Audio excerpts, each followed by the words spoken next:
I'm about to reveal the SaaS strategy that I've used across 6- and 7-figure SaaS companies to generate pipeline, ranging from hundreds to even thousands of sales qualified leads. This is one of the most successful strategies that I've seen recently as a fractional CMO working with different SaaS businesses. But surprisingly, not many businesses are taking advantage of this strategy. First of all, it's important to note what's shifted in the landscape, because that's going to have a direct implication on what you do to drive meaningful results. So the first trend to note is that there's been a decline on the efficiency of blog posts. This is partly because of AI-generated summaries on Google, their shift to large language models like ChatGPT, Claude, etc., but also because of the growth of social and people's attention spans are shortening and people opting for consumption of shorter form content rather than going and reading long form posts. Another key trend in B2B SaaS is the shift in how people buy. Now people are going to their groups on WhatsApp or Slack and they're asking questions of peers as to what software is the best or which vendor they're using, which freelancer or agency should they recommend. I certainly see it in a lot of the CXO groups that I'm part of, being it CEOs in startups or CMOs in larger companies. Everyone is relying on referral to make decisions. We mean around 60%.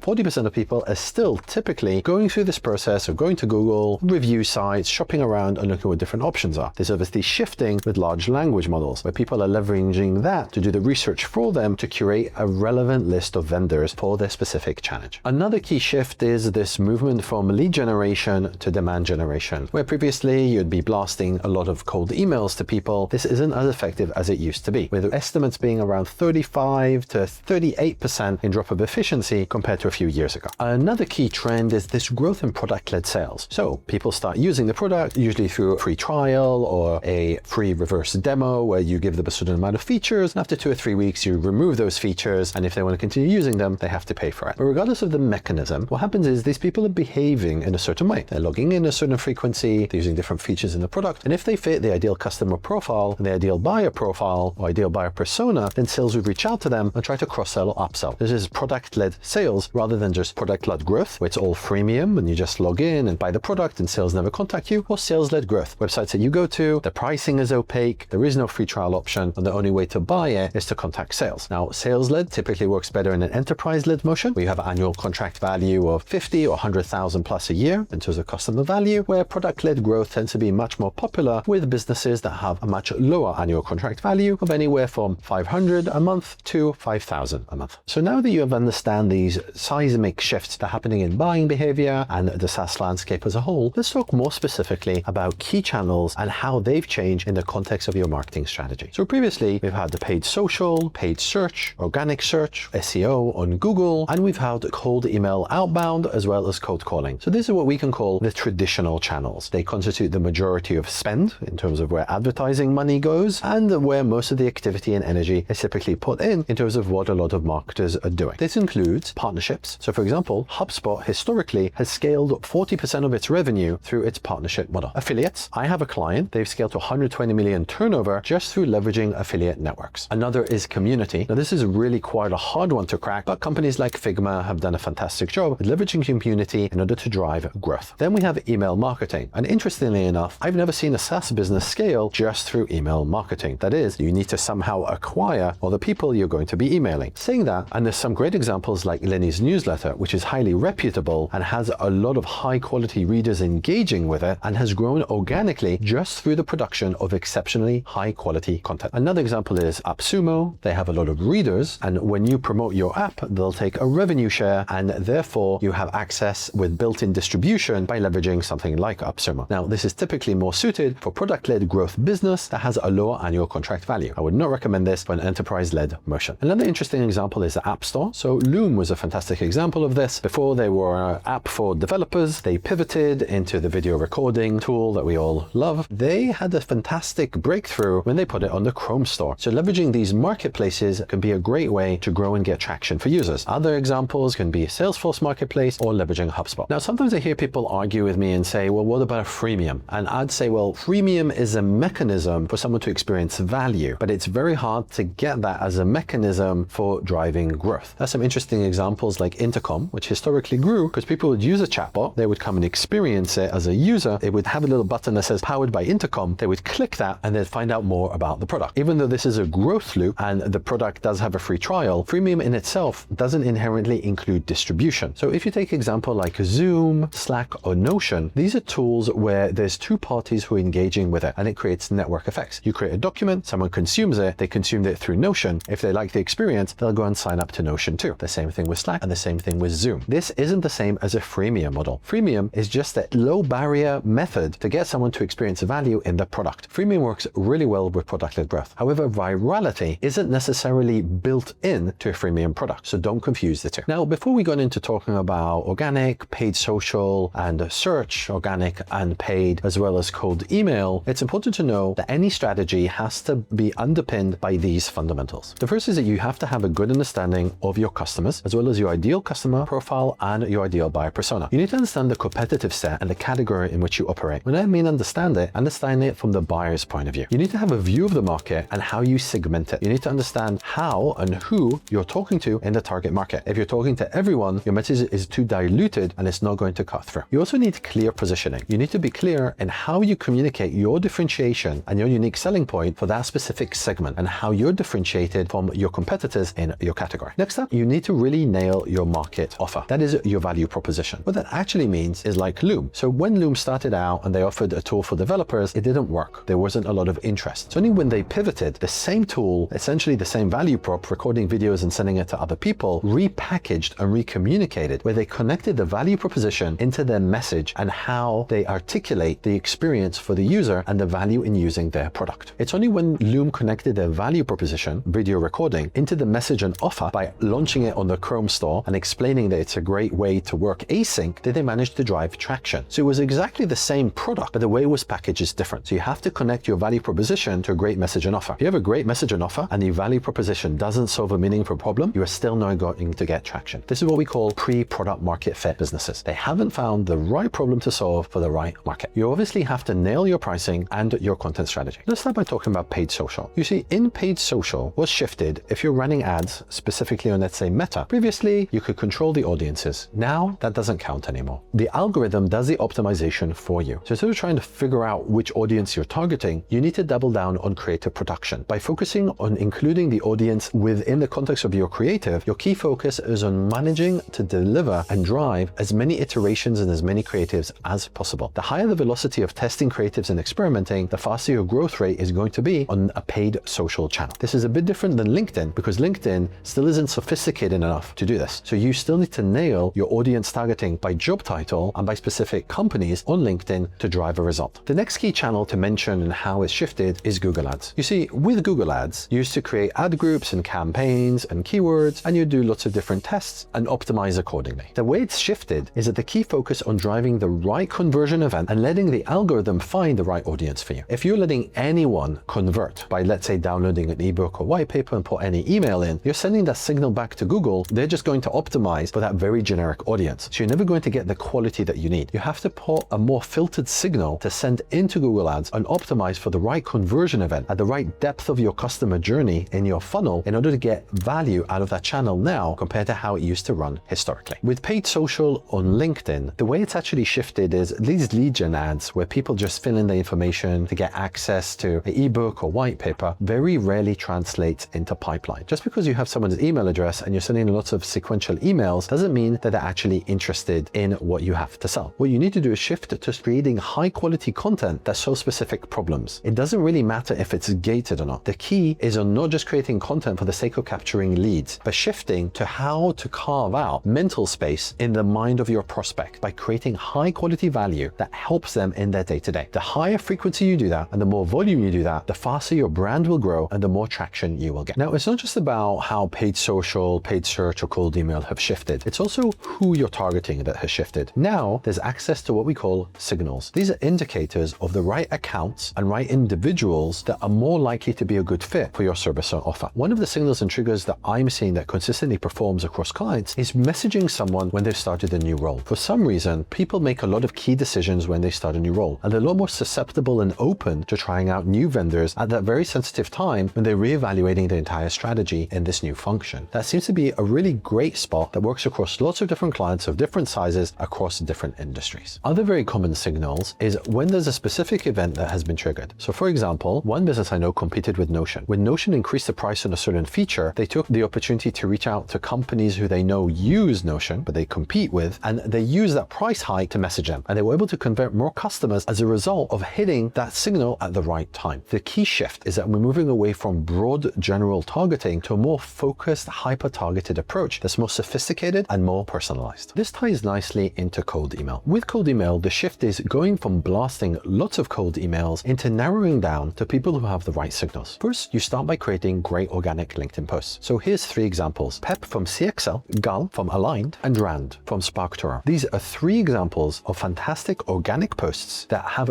great traction and build thought leadership. By producing lots of organic content, you're going to pick the best performers and use those to amplify through paid ads. Why? Because organic reach is still quite limited. I go into that in more detail in my video, which you can find the link to here. In that video, you'll also have access to my talk from Turing Fest, where I spoke about how to build a personal brand for SaaS CEOs on LinkedIn, but also how to expand beyond that by leveraging the paid LinkedIn ads strategy, so they work hand in hand to amplify your brand and build pipeline. With this organic strategy, now that you've amplified through paid ads, what you're going to do is you're going to look at engagement. Now there's 3 layers of engagement. The first is looking at LinkedIn ads and seeing who is engaging with the LinkedIn ads. You can see this by company level and the number of engagements by company level. The second is the ad itself. You can see comments, likes, and reshares. Then you look at those people and evaluate who is in your ideal customer profile segment and who is your ideal buyer persona. And then the third is you can use a reverse IP tool like Snitcher. And here you can see on Snitcher different companies that are visiting, as well as their behavior and how they're engaging on the website. From my experience, prospects who spend more time consuming more content on my website have a higher propensity to convert than people who don't. Now, sometimes your prospects aren't going to actively engage with your LinkedIn ads. And this comes to the second part of cold email. What you can do is you can start to cold email them even if there's no signal that they've engaged with you, knowing that the conversion rate is still going to be lower, so you have to compensate by driving more volume. But the key in how this has shifted from, say, 2018, 2020, or even 2 or 3 years ago is leveraging AI to do the hyper-personalization. So now we use agentic AI to go find information from their websites, evaluate who is their ideal customer profile, which specific signals we can leverage, narrow down our target list, and then send hyper-personalized emails to the right prospect in the right account. Now, I use a platform called Evergrowth to do this, but you can also do this in a tool like clay.com, which is also very popular. If you want information about a few more strategies, you can check out my video below on the 3 levels of marketing, where I go with tangible examples to show you what other successful businesses are doing at the moment to drive growth for their SaaS business.